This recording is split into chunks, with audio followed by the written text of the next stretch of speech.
Si ustedes se fijan, por ejemplo, el caso 1 consta de lo siguiente, ¿no?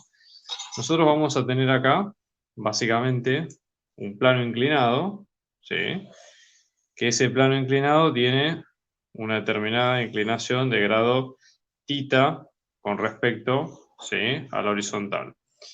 Y nosotros vamos a tener una determinada caja, vamos a pintarla acá en rojo, a la cual se le somete una fuerza F en vertical, ¿está bien? En perpendicular, que tiene este dato, ¿está bien? ¿Qué es lo que nosotros sabemos de este problema, por ejemplo? Básicamente este problema nos da varios de los datos. Por ejemplo, nos dice que la masa son 20 kilos, que el ángulo son 45 grados, que F en este caso, esta fuerza F, que es la que nosotros estamos viendo acá, básicamente es perpendicular al plano, con lo cual, bueno, esto es importante para después la descomposición de las fuerzas y todos los cálculos que vayamos haciendo adicionalmente. Y tenemos los coeficientes de rozamiento estáticos y dinámicos, que en este caso es 0,4 el estático y 0,3 el coeficiente dinámico. ¿Está bien? Con todos estos datos, fíjense qué es lo que pregunta el problema, básicamente.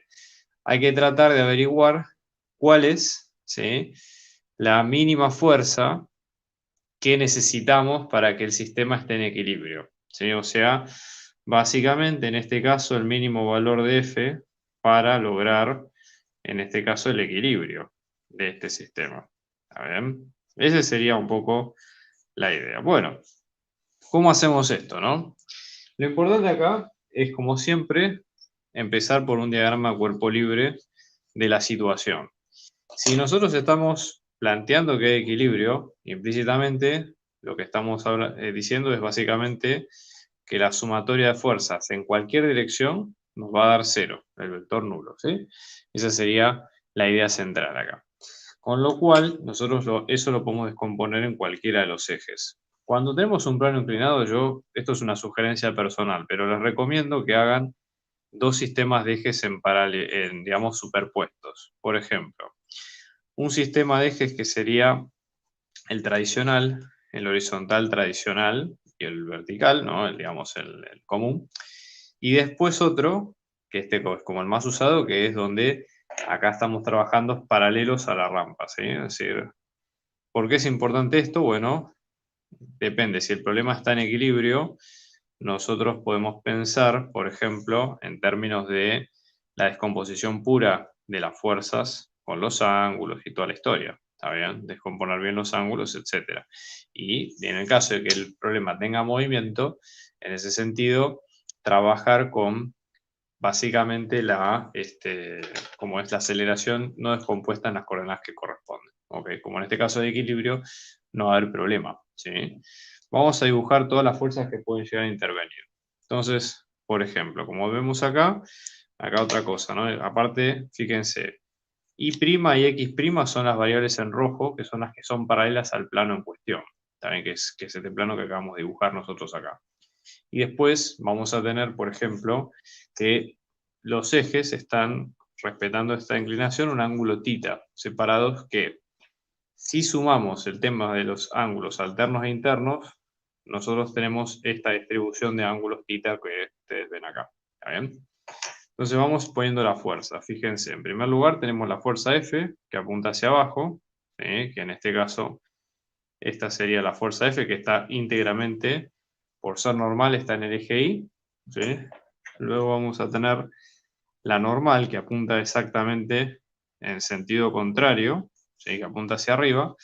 Y luego tenemos, obviamente, el peso, ¿sí?, que en este caso el peso apunta en el eje, ¿sí?, Y común y corriente, ¿sí?, que es el que nosotros ponemos acá como M por G. Ahora la pregunta es, si esto no se va a mover, lo lógico es que este problema va a tener lo que se llama rozamiento estático, ¿sí?, porque no va a haber movimiento relativo hacia lo que sería la superficie, ¿ok?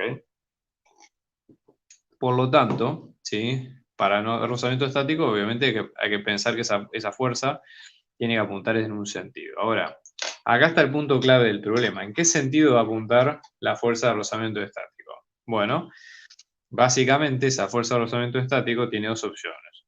Tiene que ser siempre paralela a la rampa, ¿sí? Porque es paralela al posible movimiento que pueda tener la rampa, pero en este caso, el problema que vamos a tener es que si lo apuntamos hacia abajo, no va a haber fuerza que contrarreste y que genere esa situación de equilibrio, por lo menos en el eje X'. Con lo cual, casi con seguridad, que esa fuerza tiene que apuntar hacia arriba, ¿sí? Por lo tanto, la fuerza de rozamiento estático la vamos a poner bien grande acá, y es efectivamente esta fuerza que ustedes ven a continuación. ¿Está bien? Por lo tanto, lo que falta simplemente es básicamente armar las ecuaciones, ¿ok? Como sugerencia, yo les digo, primero armen todas las ecuaciones que puedan y después, a lo último, ocúpense de reemplazar los valores numéricos de su sistema, ¿tá? Como para que sea más fácil para ustedes en cuanto a unidades y a todo el tema en cuestión. Entonces, por ejemplo, acá vamos a descomponer el peso.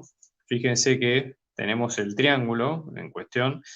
De este triángulo, digamos, trigonométrico, tenemos la componente ni del peso, que es esta, ¿no? Que acá esto sería el cateto opuesto del peso, con lo cual esto nos va a quedar como m por g por el seno del ángulo.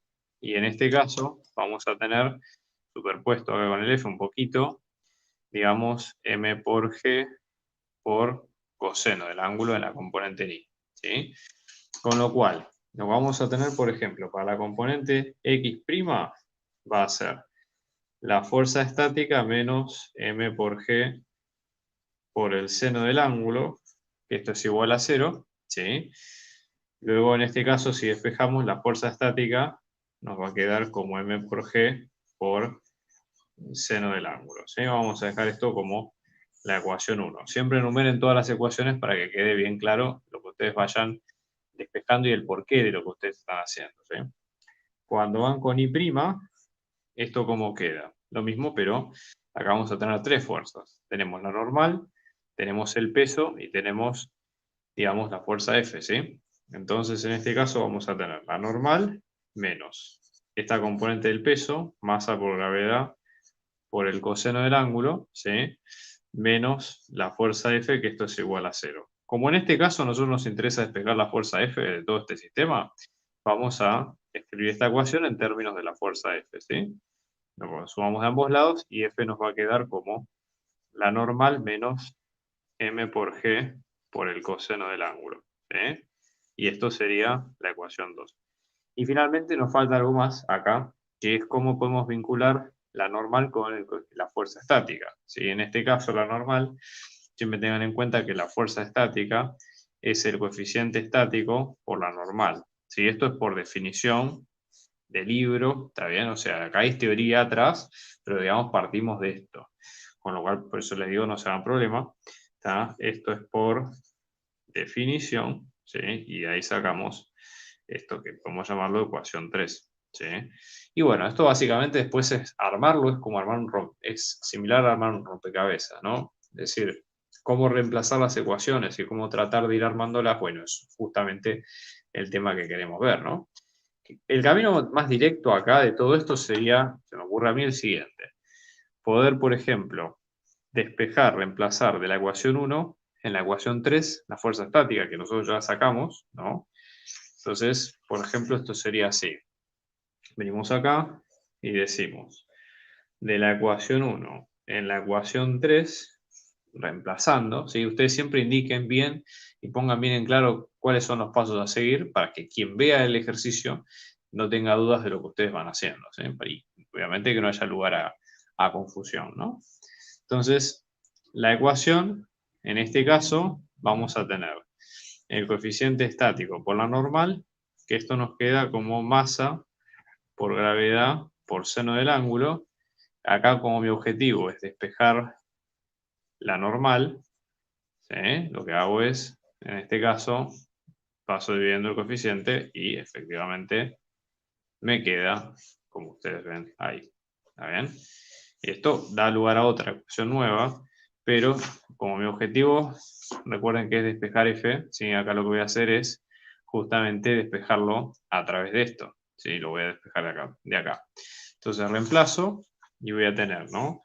De la ecuación 4 en la ecuación 2, y ahí tengo que la fuerza F me queda la masa por la gravedad por coseno del ángulo sobre el coeficiente, todo esto menos la masa por la gravedad, perdón, acá es seno, y acá es por coseno del ángulo, ¿no? Saco factor común, masa por gravedad, es una opción, no hace falta que lo haga, pero, por ejemplo, ahora les voy a explicar por qué lo estoy haciendo de este lado, ¿no? Y tenemos esta expresión. Antes de reemplazar algo, hagamos un breve chequeo si las unidades genéricas de esto están ok. O sea, nosotros tenemos que reemplazar o tenemos que calcular una fuerza, con lo cual, digamos, lo que nosotros querramos poner en práctica, efectivamente va a ser una fuerza, ¿sí? Por lo tanto, esto tiene que tener unidades de fuerza. ¿Y cómo sabemos si tiene unidades de fuerza o no? Fíjense, para que algo tenga unidades de fuerza, tenemos masa, que tiene unidades de masa, no en este caso. Después la gravedad, que tiene unidades de aceleración, porque es una aceleración, o sea que es longitud sobre tiempo al cuadrado. Y todo este término, fíjense ustedes, son funciones trigonométricas seno-coseno, que ninguna de las dos por sí misma tiene unidades, con lo cual fantástico, y luego el coeficiente estático, que tampoco tiene unidades por ser justamente un coeficiente. Con lo cual, todo esto no tiene unidades, cuando no tiene unidades se puede poner número 1, por lo tanto esto tiene unidades de fuerza, con lo cual, en teoría, si hacemos las cuentas bien, la ecuación está ok. Después, obviamente, hay que ver las unidades del caso, ¿no? Y ahora cuando reemplazamos, pequeño detalle, ¿no?